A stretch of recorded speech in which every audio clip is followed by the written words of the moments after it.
Alpha Andromedae 4 is in need of some additional production facilities, not to mention being in need of its own solar belt, now that we're done with our home planet's solar belt. So our work, as they say, is literally cut out for us. Hello, Legion, this is Hadrian. Thank you for being here. Let's play some more Dyson Sphere Program in our Alpha Andromedae series. So we are taking off right away. And let's take a look at where Alpha Andromedae 4 is. It still should be relatively close to us, maybe? Do I know where it is? Wow. Oh, there it is. You can get turned around if you don't look where you're going when you take off. I've seen some players in Dyson Sphere Program really, similarly to how I did when I first did an atmospheric entry in this series, when I was flying to the other planet and not wanting to actually crater into the ground, which you can totally do.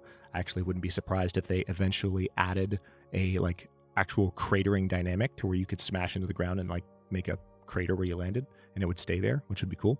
But whether they do that or not, I've seen some players, very similarly to doing a proper atmospheric entry, do a proper atmospheric exit, or at least what resembles one. So they'll pay close attention to where is the planet that they're going to be flying to and when should they take off, not only in terms of when it's close to us in the system, which you would do in actual interplanetary travel. So for example, when we send a lander to Mars in our solar system, in our actual solar system, when we from Earth send a lander to Mars, we have to plan to do that when the planets are relatively close together. Or if we're using a roundabout route, we have to just think about the other gravitational forces that are going to act upon the spacecraft as it travels, because a bunch of large orbital bodies moving around the solar system on an annual basis, you have to plan your flight route, so to speak. So you have a similar principle here where you have to think in terms of, let me speed up a little bit. You have a similar principle here where you have to think in terms of the placement that you're taking off from and how easily you're going to be able to make it to the other planets. Although it's not as necessary. You can absolutely, with enough fuel, even if you don't have a lot of battery power, just pack enough fuel in Icarus and take off for the other planet and you'll be fine. So we're now headed for Alpha Andromedae 4 at almost our maximum speed. We have 47 solar panels, 48 solar panels now sitting in our inventory, and still 145 more to go. When those are done building,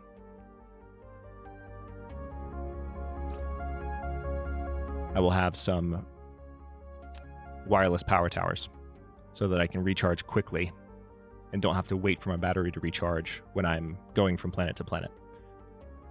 So again, notice the way that Dyson Sphere Program consistently gives you little things that make the challenges that you face in the game easier as you confront them. So we've just now started doing... that was a proper entry there.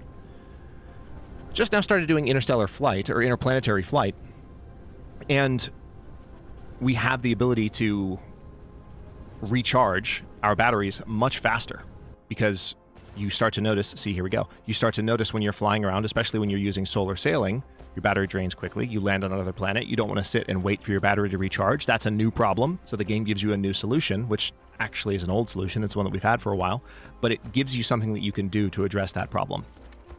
And it tends to walk you through the stages of all of this relatively quickly. And the space between the stages is relatively small. Makes the game, as I mentioned in the first episode, highly approachable and enjoyable.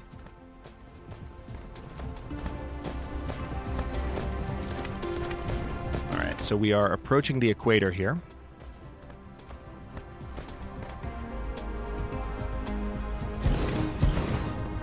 I'm going to start building the equatorial solar belt. I'm going to delete this. All right, and this is going to be a lot more straightforward than doing it on Alpha Andromedae 2, because we don't have to worry about as many obstacles. We're just going to have a solar belt every 5 spaces all the way around this planet, and it's going to be great. And then we can start mining the resources that are just naturally present on this planet.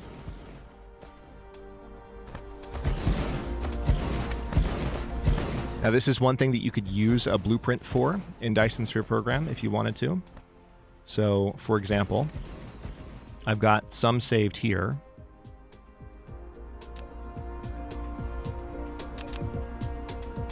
For this exact purpose. There we go. So I've just told the game. So notice that those were saved from previous playthroughs. So your blueprints you can have across playthroughs. You don't have to make them every time. Makes it delightfully easy. I do have to keep an eye on my energy reserves because it looks like I don't have a ton. I actually don't have any extra fuel, so I'll have to keep an eye on that because the building that I'm currently doing is chewing through my resources at a reasonable clip.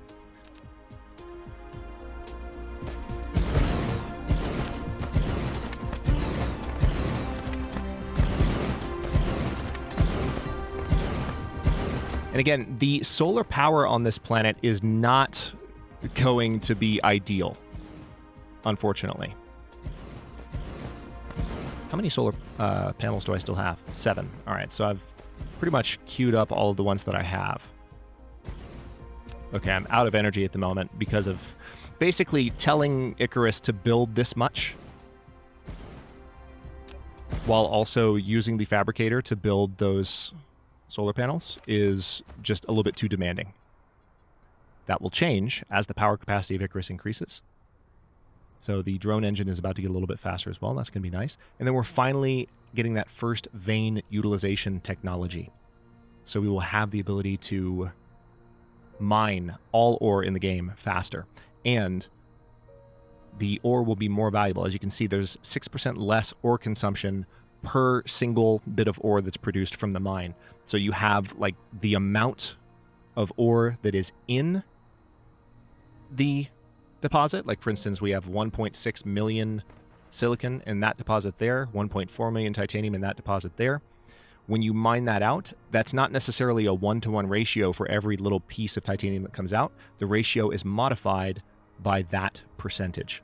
So as you improve your vein utilization technology, you will be able to make mining more efficient, regardless of whether you're using lower tier or higher tier mining technology. Specifically, the mining buildings is what I'm referring to by mining technology there.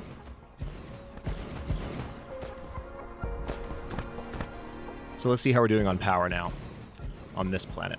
So this is our local planet. Yeah, we're doing much better now. We're only consuming 213K, but we're producing at the height of our solar cycle 19 megawatts. That's quite nice.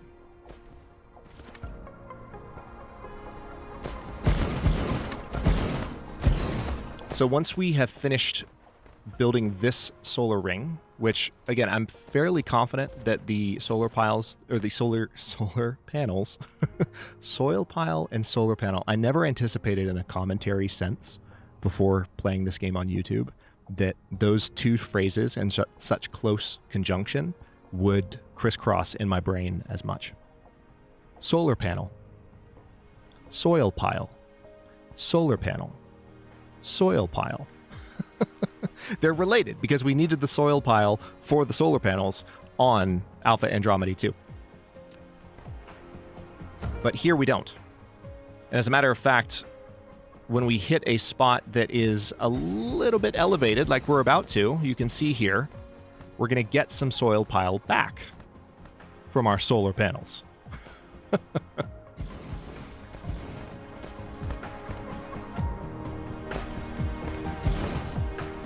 And the vein utilization is coming at a good time as well, because we're about to set up a second production apparatus on this planet, and we would like it to work smoothly.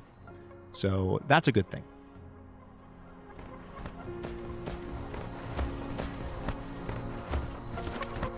There's a part of me thinking that I want to go ahead and just set up the means to build these, but unfortunately I would need something to produce the circuit boards. So I probably could get it built before too much longer. You know what? Let's go ahead and do that. We have enough power to work with. That way we can sit while these finish building. and then I can build the rest of the belt much more quickly, because right now what I'm doing is I'm kind of walking along it, waiting for these things to build, and waiting for these particular solar panels to build, and for the purposes of video content, let's come back this direction. So the ring is already going a good way around. Looks like we're about halfway around. That's pretty nice. So let's come back up here and land. Now, what else is nearby? Let's take a look at the planet's resources overall. We have lots of iron, lots of copper. Let's compare the copper, which is the lowest number on this planet, to what the home planet has. 1.2 million copper. Our homeworld has 900,000 copper.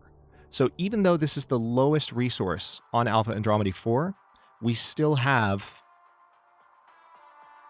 about 50% more copper in total on this outlying world. And that's to say nothing, by the way, of Alpha Andromedae 3, which actually has very little copper, but it has a ton of titanium.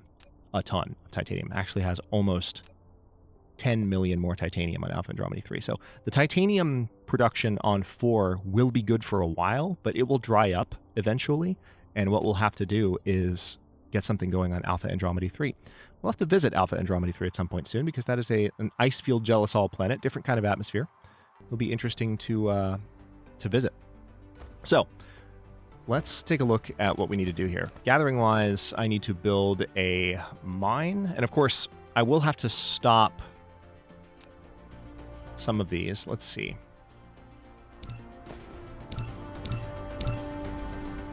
Let's say I want 6 for now. Just 6. And if I were to cancel this, I should get all my resources back. Yep, there we go. So now these are going to build quite quickly. And I'm going to place these, tell you what, right here. Perfect.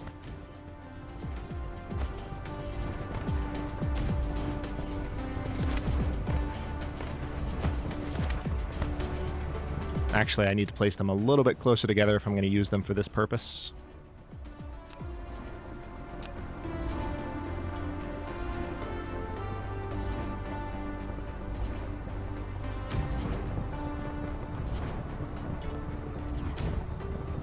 Beautiful. All right, so I can now stand in between those 4 wireless power towers and recharge quite quickly, which is nice. So I've got some mines built. Let's go ahead and get those solar panels reset again. I do have a good number of conveyor belts. That's the one thing that I wish I had grabbed a bunch of before I came. But I still have 216 on me, which is more than enough to get something going here. So let's just take a look at our current apparatus. We have silicon here, stone there. The closest iron vein is actually very close. It's right here. So we're going to go ahead and get that mining.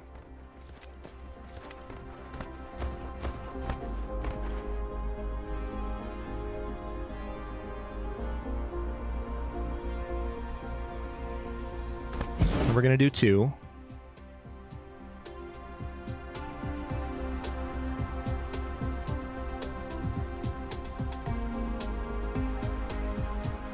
I'm going to try to get as many nodes underneath this thing as possible. It's very challenging, but it's doable. So we'll start with those for now. I'm going to cancel that one more time, because I can safely do that now without having to pick up my stuff. And we need to build one of those. Actually, we probably need a couple.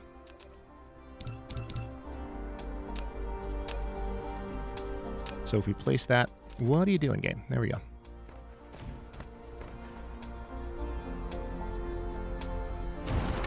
All right, so those are now producing.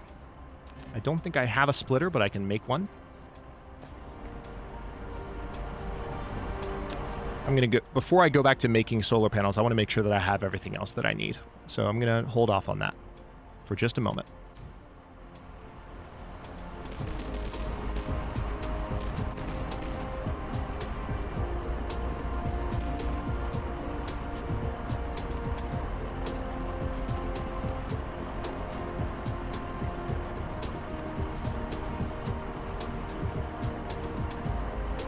Oh, I see. I built it at a weird spot, so the angle is a little bit strange. That's fine. Just go there and follow the line around. It's a little bit wasteful, but not too much. Still have 160.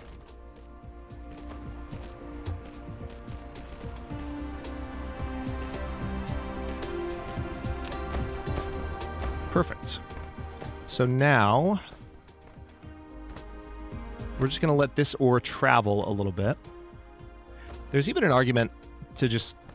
I can have the smelters be right here, but I'd rather have the smelters kind of be in line with the ones that already exist. So let's go ahead and go for this. That looks like a pretty solid vertical line. One of the very nice things about the... Okay, unfortunately, the wireless power tower is going to mess with that there a bit. So we'll just go around it.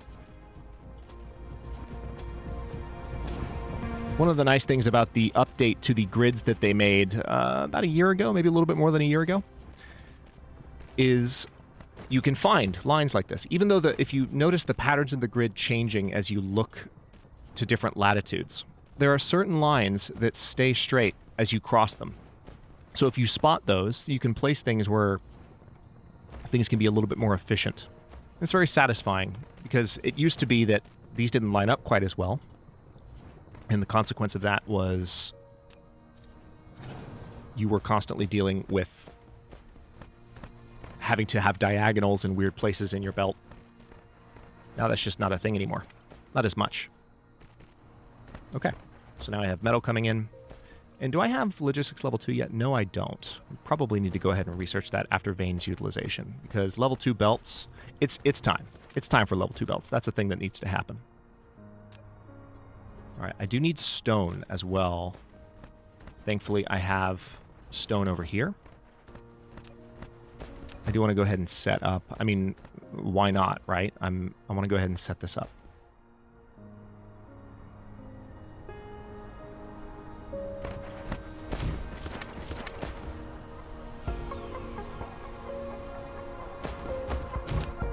Now, I would say I probably don't need to have... I can probably get away with just having one stone mine for now. If that changes, then it changes, but... All right, we're going to use a straight line there. You can hit the R key while you're laying a conveyor belt to just draw straight like this. So you have that ability if you so choose. It's quite nice, and you'll see me doing that a lot. Usually without even mentioning it, most likely. All right, so once again, we're gonna look for the lines that are easiest to follow. It should be right about there. See, the line breaks there, though, so that's a great line below that latitude, but right here, it's not quite lined up, sadly. So what I'll do is...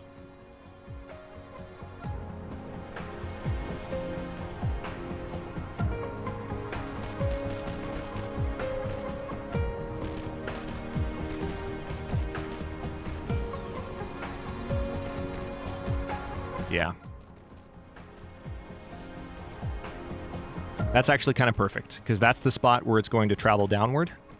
I just need to have additional conveyor belts before this is completely finished. And I do have the means to build some conveyor belts. Let me go ahead and do that. And also let me queue those solar panels back up, because I think I can safely do that as well.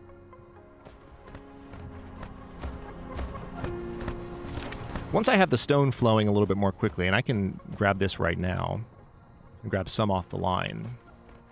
Let's see how much I have backed up in the mine. Yeah, let me just grab that. Now we're also out of iron, but that's very quickly fixed. Let's grab some iron ore there and some iron ore there.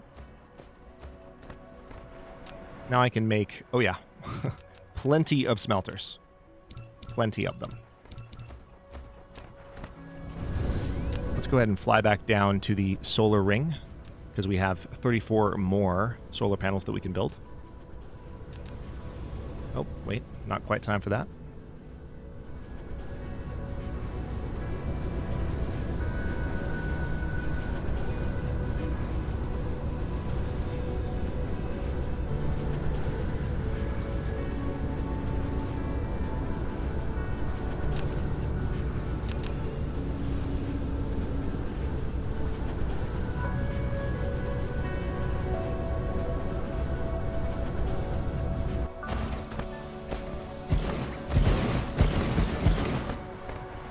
satisfying to watch, isn't it?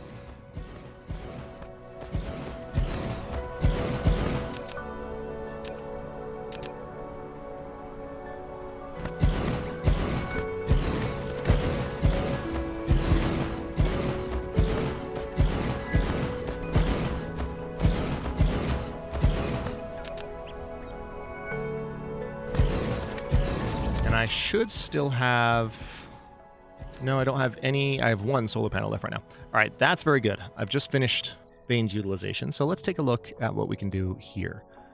We don't quite have universe exploration unlocked yet. A lot of the next upgrades are going to require the next level of cube, or one of the next levels of cubes. Vertical construction. Ooh, yeah, let's go ahead and research that first stage. So that's going to give us the ability to expand our research productivity directly. And then I would very much like, there we go. There's the level 2 conveyor belt. That's huge. So that's level 2 conveyor belts, level 3 sorters, and level 2 storage. In addition to some other technologies. I'm going to have just those two queued up for now. Oh wow, we are almost all the way around. I'm starting to see my wind production on the horizon. If you look at the minimap, perfect. So we are just about done with this belt, all in one episode. Took a while to produce those solar panels, but by the time we're building another solar belt, I would imagine we will have them automated somewhere to where we can just grab a stack of them and run, which is really quite nice. Okay, it doesn't look like we have quite enough, unfortunately. Oh, we do, though. We totally do. I just need to grab more silicon. That is fine. So I'm going to fly over and grab some more silicon from here. And that should be enough to do it. It's just 21 more, but I think that'll do it. Famous last words, perhaps, but I think 21 will take us all the way there.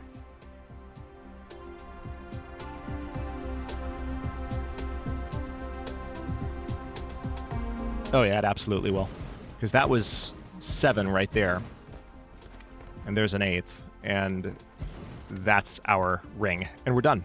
So with that as well, we can see how much of a power surplus we currently have to work with on this planet.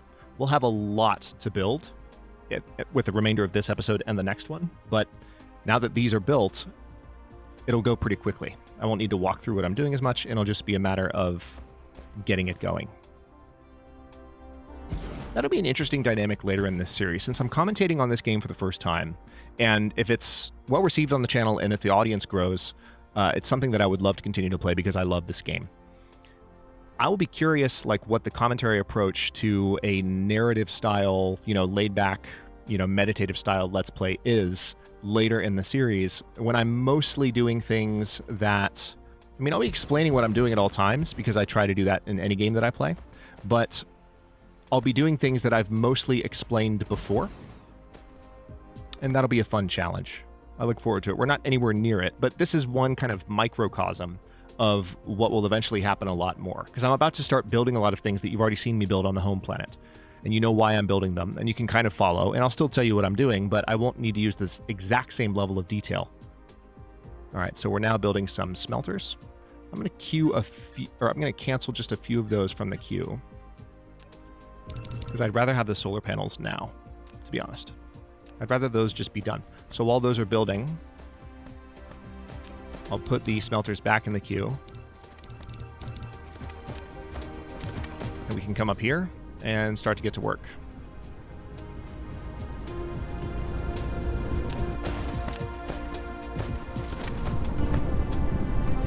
So I'm going to have this exactly mirror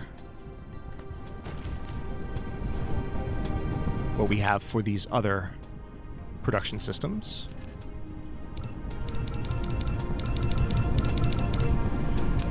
Of course, I don't have any additional conveyor belts. Well, I do have a few more that I built, but that's it. Actually, no, I need that there.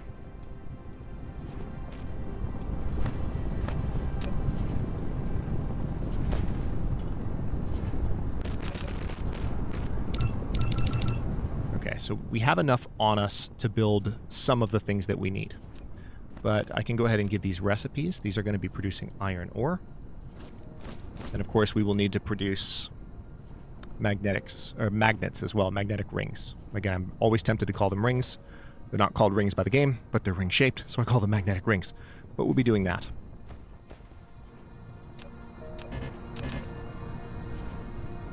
All right, so the solar panels are almost done. Let's go down there and finish that. Polish that off. We're going to have more than enough.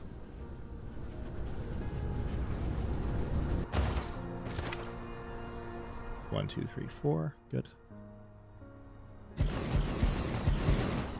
Remember that in the very beginning of the series, I just had 3 construction drones and they were much slower, so that probably happened about 3 or 4 times as fast as it would have in the early series. Okay, so the last solar panel is building now. I'll let that finish. Meanwhile, I will go ahead and start building some of these things. Although, how many smelters do I have right now? I've got the 1, got a second one building, 3rd, 4th, 5th.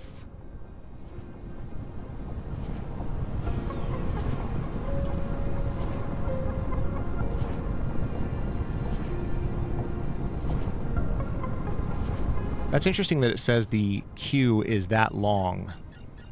Let's go ahead and cancel some of those, because I don't need all of those smelters right now. I need 1 more, and that's fine, so I'll build that. But what I really need are, I need the wireless power towers, perfect. Or not the wireless power towers, but the Tesla towers.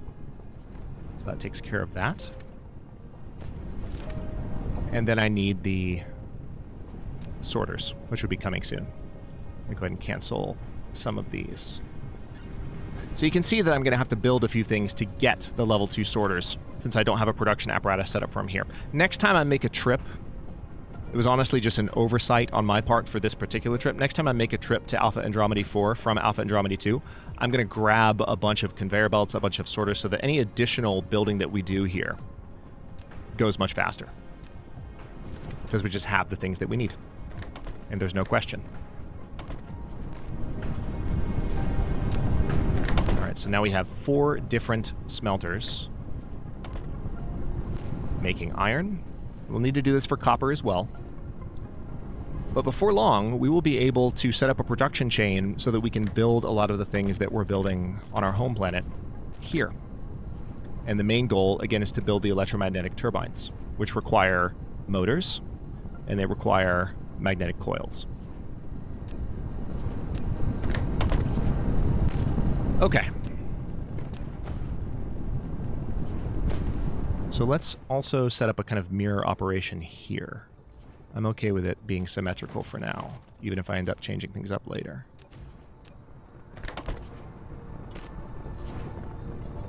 And then we'll need you to be, if we have it symmetrical, it'll be like right there.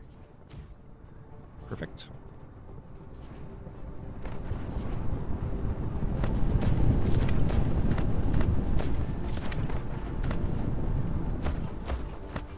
Eventually, there are types of power towers that actually are much more efficient distance-wise than the Tesla towers, but for now, that's what we've got.